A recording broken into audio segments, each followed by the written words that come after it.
தற்போதைய அண்மை செய்தி. சென்னை உள்ளிட்ட 14 மாவட்டங்களில் அடுத்த 3 மணி நேரத்திற்கு மழைக்கு வாய்ப்பிருப்பதாக சொல்லப்பட்டிருக்கிறது. சென்னை, செங்கல்பட்டு, விழுப்புரம், கடலூர், திருவள்ளூர், காஞ்சிபுரம் உள்ளிட்ட 14 மாவட்டங்களில் அடுத்த 3 மணி நேரத்திற்கு மழைக்கான வாய்ப்பிருப்பதாக சொல்லப்படும் நிலையில் விவரங்களை நம்முடைய செய்தியாளர் வெங்கட்ரமணன் வழங்க நாம் கேட்கலாம். வெங்கட்ரமணன், என்னென்ன மாவட்டங்களுக்கு என்னென்ன எச்சரிக்கையை கொடுத்திருக்கிறாங்க வானிலை ஆய்வு மையம்?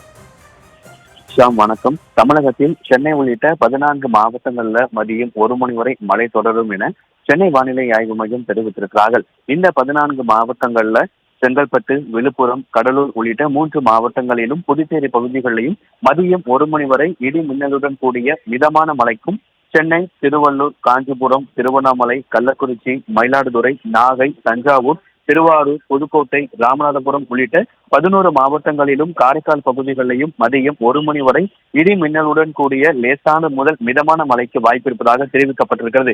ஏற்கனவே நேற்றைய வானிலை அறிவிப்பின்படி சென்னை, செங்கல்பட்டு, திருவள்ளூர், காஞ்சிபுரம், மயிலாடுதுறை, நாகை, திருவாரூர் உள்ளிட்ட மாவட்டங்கள்ல இன்றைய தினம் மிக கனமழைக்கான ஆரஞ்சு அலர்ட் எச்சரிக்கை விடுக்கப்பட்டிருக்கக்கூடிய நிலையில தமிழகத்துல மதியம் 1 மணி வரை சென்னை உள்ளிட்ட 14 மாவட்டங்கள்ல மழை தொடரும் என வானிலை ஆய்வு மையம் தெரிவித்திருக்கிறது. காலை முதலே சென்னை நகர்ல ஆங்காங்கே லேசான மழை பெய்து வரக்கூடிய நிலையில தற்பொழுது வரைக்குமே சென்னையில பல்வேறு பகுதிகளில் மேகமூட்டத்துடனே காணப்பட்டு வரக்கூடிய நிலையில சென்னை உள்ளிட்ட 14 மாவட்டங்கள்ல மதியம் 1 மணி வரை மழை தொடரும் என சென்னை வானிலை ஆய்வு மையம் தெரிவித்திருக்கிறது.